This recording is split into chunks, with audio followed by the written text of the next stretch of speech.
Dear friends, this is Nishant Rastogi and you are watching CNRI.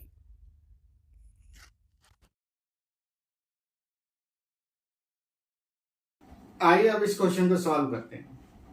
Question आपसे कह रहा है कि मेंडलीव ने किस महत्वपूर्ण गुण धर्म को अपनी आवर्त सारणी में तत्वों के वर्गीकरण का आधार बनाया। और फिर दूसरा क्वेश्चन इसी में ये है कि क्या वे उस पर दृढ़ रह पाए। अब इसका आंसर कैसे लिखना है वो हमको देखना पड़ेगा। तो देखिए, सबसे पहले तो ये कि आपको मेंडलीव की आवर्त सारणी में आपको समझ में आ रहा है कि मेंडलीव ने क्या किया था कि तत्वों को बढ़ते हुए इंक्रीजिंग ऑर्डर ऑफ परमाणु भार में रखा था, बढ़ते हुए परमाणु भार के क्रम में रखा था। ठीक है ना। मेंडलीव के टाइम पे आपको याद आ रहा है कि 63 एलिमेंट 63 एलिमेंट जो थे, 63 तत्व जो थे, उनकी खोज हो चुकी थी और इनको जो था वो इन्होंने बहुत अच्छी तरह से व्यवस्थित करने की कोशिश की और उसके लिए इन्होंने परमाणु भार के बढ़ते क्रम में रखा। इन्होंने क्या देखा, इन्होंने देखा कि जो समान नेचर के यानी कि समान प्रकृति के जो तत्व हैं उनका क्या किया जाए, जो तत्व हैं उनको एक ही समूह में रखने की इन्होंने कोशिश की। ठीक है ना। और ज्यादातर इन्होंने क्या किया, वो तत्वों को इस तरह से अरेंज भी किया कि जो समान व्यवहार के तत्व हैं यानी कि जिनके भौतिक और रासायनिक गुण लगभग समान हैं उनको हम एक ही समूह में रखें या फिर हम एक ही वर्ग में रखें। इसके अलावा इन्होंने क्या किया कि कुछ तत्वों के इन्होंने जो है वो खोज भी की, मतलब कुछ तत्वों को के बारे में इन्होंने बताया भी कि उनके भौतिक गुण जो है वो इस तरह के हो सकते हैं। जैसे मैं आपको बताऊं कि गैलियम Ga, गैलियम और जर्मेनियम Ge, इसकी खोज उस समय नहीं हो पाई थी। तो इन्होंने क्या किया कि आवर्त सारणी में इनकी जगह छोड़ दी। इनकी क्या किया, जगह छोड़ दी। तो मतलब क्या था कि बोरॉन, उसके बाद आया एल्यूमिनियम और फिर यहाँ पर एक खाली जगह छोड़ दी गई। इसी तरह से यहाँ पर है, यहाँ पर आपको समझ में आ रहा है कि ये हो जाएगा जाके कार्बन और इसके बाद आ जाएगा सिलिकॉन और उसके बाद ये जगह जो है वो छोड़ दी गई। अब जब ये जगह छोड़ दी गई तो बाद में जो तत्व आए, इन्होंने कहा कि भाई इस तत्व का उस समय नाम जो है इन्होंने रख दिया क्या, एका एल्यूमिनियम। इसका नाम रख दिया इन्होंने एका एल्यूमिनियम यानी एल्यूमिनियम के बाद। तो इसका मतलब ये हो जाएगा कि इस जर्मेनियम का नाम हो जाएगा एका सिलिकॉन यानी कि सिलिकॉन के बाद।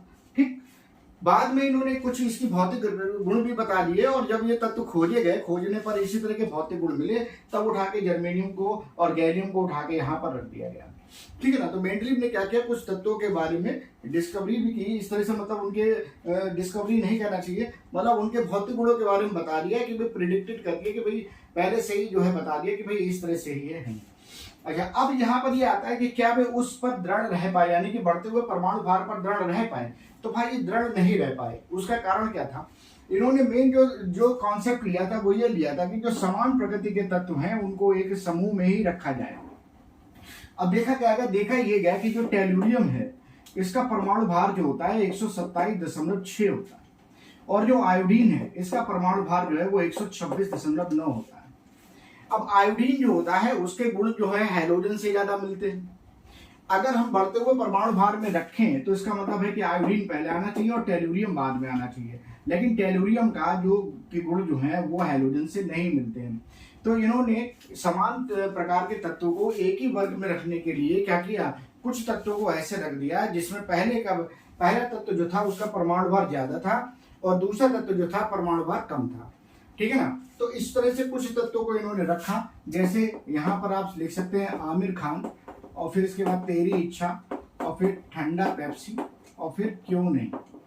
ठीक है ना। इसका मतलब क्या हुआ कि जो पहला एलिमेंट है उसका परमाणु भार ज्यादा है और इसका परमाणु भार कम है। आर्गन का 40 है और इसका कितना होता है, 39 होता है। तो इस तरह के एलिमेंट को इन्होंने क्या किया, रख दिया। तो इसी तरह को रखना है कि मतलब ये अपनी जो बात थी यानी कि जो परमाणु भार के बढ़ते हुए क्रम में तत्वों को रखना है, इस पर ये दृढ़ नहीं रह पाए। तो अब इस क्वेश्चन का उत्तर कैसे लिखना है, तो आइए हम इस क्वेश्चन का उत्तर लिखते हैं। अब आपको इस क्वेश्चन का आंसर इस तरह से लिखना है। मैंने लिखा है कि मेंडलीव ने परमाणु भार गुणधर्म को तत्वों के वर्गीकरण का आधार बनाया तथा तत्वों को बढ़ते हुए परमाणु भार के क्रम में रखा। उनके अनुसार तत्वों के भौतिक तथा रासायनिक गुण उनके परमाणु भारों के आवर्ती फलन होते हैं। इन्होंने कुछ बाद में खोजे गए तत्वों के भौतिक गुणों के बारे में भी जानकारी दी और आवर्त सारणी में उनके लिए जगह छोड़ दी। जैसे गैलियम Ga को उन्होंने ए का एल्यूमिनियम कहा तथा जीई जर्मेनियम को ए का सिलिकॉन कहा और इनके लिए आवाज सारणी में जगह छोड़ दी थी। मेंडलीव ने समान गुणधर्म के तत्वों को एक ही समूह या वर्ग में रखने को अधिक प्राथमिकता दी, इसलिए वह परमाणु भार के बढ़ते क्रम के लिए दृढ़ नहीं रह पाए। जैसे टेल्यूरियम परमाणु भार 127.6 के बाद आयोडीन परमाणु भार 126.9 को रखा गया, क्योंकि आयोडीन के गुणधर्म हैलोजन से अधिक मिलते हैं। तो इस तरह से आपको इस प्रश्न का उत्तर लिखना है।